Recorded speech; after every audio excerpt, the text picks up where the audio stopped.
Welcome to Secure Money Mindset, where seasoned advisors cover the topics that matter most to your financial future. Each episode is packed with practical insight, real conversations, and guidance you can trust. Let's dive in.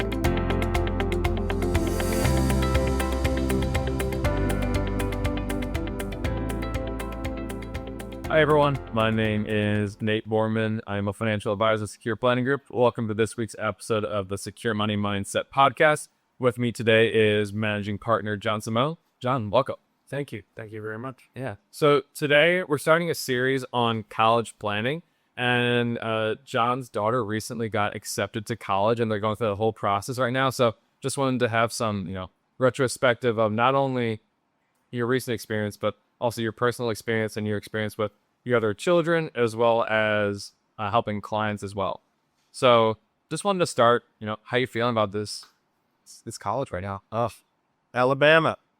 So it's tough because I went to Tennessee, so Claire, she's doing Alabama. It's a little hard, but I'm sure I'm going to be okay with it. But Yeah.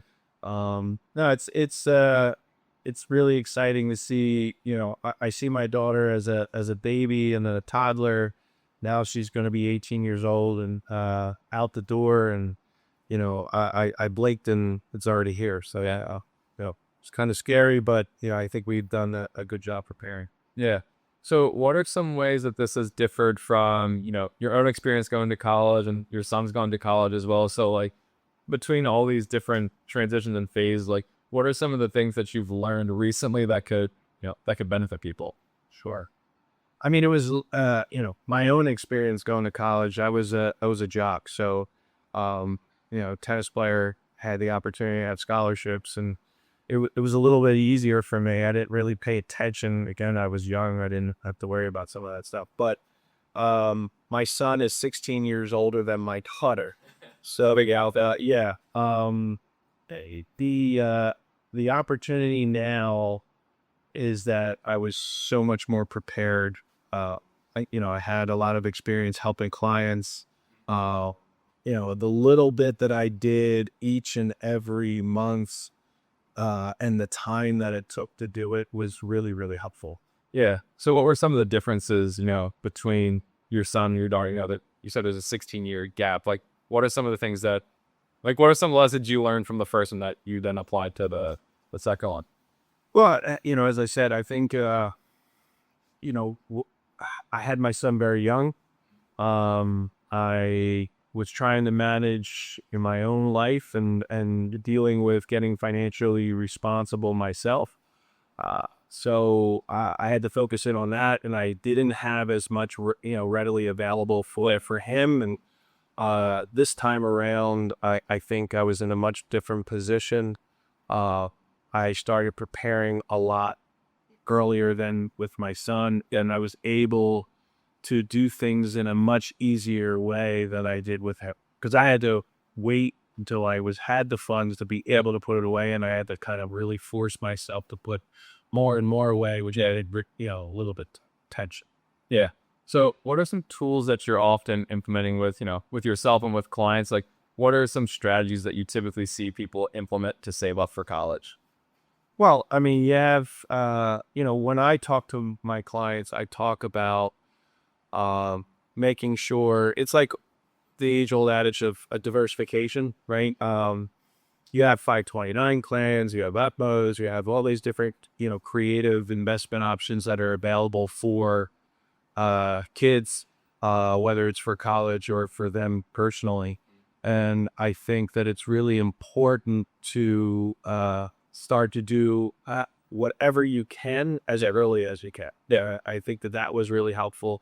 You have to make sure that you really understand that if you want to give them options, if they go to college and everything's in a 529 plan and they don't get scholarships, they don't necessarily need to use all that money. Yeah. They made some changes with being able to roll into a Roth and up to $30,000 or $35,000. But the last thing you want to do is have everything in one thing and you can't use it. Yep. The other thing that's really important is when I talk to clients and parents is making sure that they focus in on their personal financial retirement planning. Don't sacrifice that just for college. There's a saying that we all use, right? I know it's how, but you can get loans in college, but you can't get it in retirement. Yeah. So, And along those same lines too, like there's such an emotional component of being a parent because, you want to do what's best for your kid. You love your children, you want to send them to the best school possible. How do how would you talk to somebody who's, kids are preparing to go to college? What do you have to say about the emotional side to it? Because, that conversation becomes really important when you're talking about saving for your own retirement versus like your kid's college. yeah, look, it's tough. You want to take care of your kids. Yeah, right? You want to give them everything that you didn't have, but sometimes that isn't the best thing for them, right? Yeah, I see clients who they may say to their kids, or it's about the experience, right?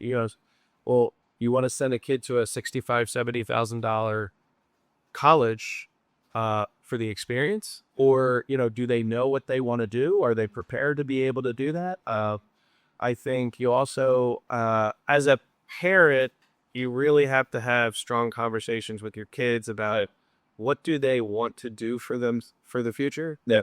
You go to an $80,000 school to focus in on a job that you're going to make $45,000 to $50,000 a year. It's you're setting yourself up for school loans. You're setting yourself up for a recipe that doesn't make a lot of sense. So how would you recommend people have these conversations with their kids? I know they're, more difficult conversations to have, but how would you suggest that people approach them? Well, I think it's a little bit, different for each. Boys are different than girls, right? My daughter was very, very focused in on nursing.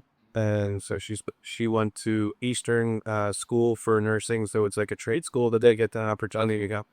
And she showed that she was very disciplined. She was able to do this. She really wanted to learn more about that. She loves taking care of people. Yeah. So because of that, it's really where it's given me a comfort. She's going, as I said, she's going to Alabama. She's going pretty far away. Yeah. But it's really nice to see that she has the drive to be, know what she wants to do. It's in an occupation that I know that she's going to find a job, and I know that it's going to pay well. So to me, I think it's putting her in the best possible position, to be financially independent going forward. Yeah, no, that's really awesome because I know when I started college, I didn't really know what I was going to be doing. So, I mean, the fact that she already has, a trajectory planned out is really awesome. I think that's a really great lesson that everybody can learn. Like having a good trajectory into college kind of helps you figure out the equation of what and how you could spend it too. Yeah. I mean, I may have said this a little bit earlier, but if to send your kid to college just for the experience and them not knowing what to do. I mean, you got NYU, you got all these colleges that are super, super expensive, and they all have specialties. They're all very, very good. And but again, I think you have the opportunity to get your core courses, or that you can get that from a school, and really figure out what you want to do. Yeah. And then you can transfer to those institutions that cost that much money. That really, when you won your diploma, it has that name, and that would be that big. Yeah. So then we talked about financially preparing. How would you emotionally prepare as a parent? Because especially as financial advisors, we're not just talking dollars and cents all the time. We're really talking about how you emotionally approach money. So how would you recommend parents approach those? Well, I mean, I think as I said earlier too, you want to give your kids everything, right? You want to take care of your kids. You want them to have a great experience. Sometimes I see parents, they sacrifice their own personal financial independence, their retirement planning. They dig into that, or they don't put away money for themselves.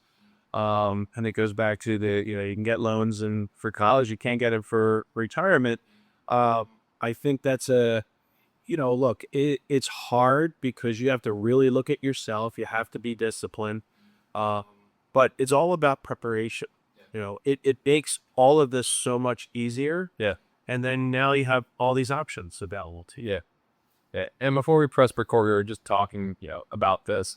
And one of the things you brought up was, automated investing, how that is helpful for people. Have you seen that be helpful? Yeah, I mean, I think the moment that my daughter was born, I started putting, $50 a month into a 529 plan. And every, month or every year, I started to increase it as I had a little extra money.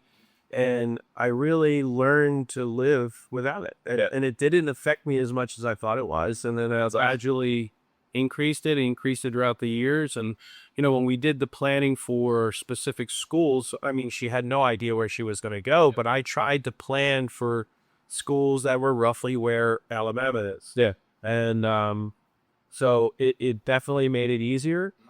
I did a bunch of different options that, allows me to use assets in the most tax efficient manner and also have it for other things just in case. Yeah. Were there any other comments you wanted to add about college planning? Well, I think, making sure that you have somebody that you work with that can guide you through the minefield, right? One of the things that I learned through the process is as much as you may want to save or you don't think if you're going to get scholarships or loans or whatever it may be, there's a ton of scholarship opportunities out there. And, be very proactive, looking for going on sites, looking for, my daughter's in nursing, so she would apply for nursing, going into the hospitals, applying for scholarships there. Yep. She ended up getting about $10,000 a year. That's awesome. In scholarship money, which is great. It definitely allows me now to, utilize more and save more for other things for her. Mm-hmm. Oh, that's great. John, thanks for sharing your experience. That's been really helpful for everybody listening today. Stay tuned. You're going to be putting out more podcasts about college savings. On behalf of John, I'm Nate Borman. Thank you for listening to this week's episode of the Secure Money Mindset Podcast. We hope you enjoyed today's episode of Secure Money Mindset. For more, search Secure Money Mindset on Spotify or wherever you listen to your podcasts, and watch full episodes on YouTube. Thanks for listening to Secure Money Mindset, where financial security is a state of mind.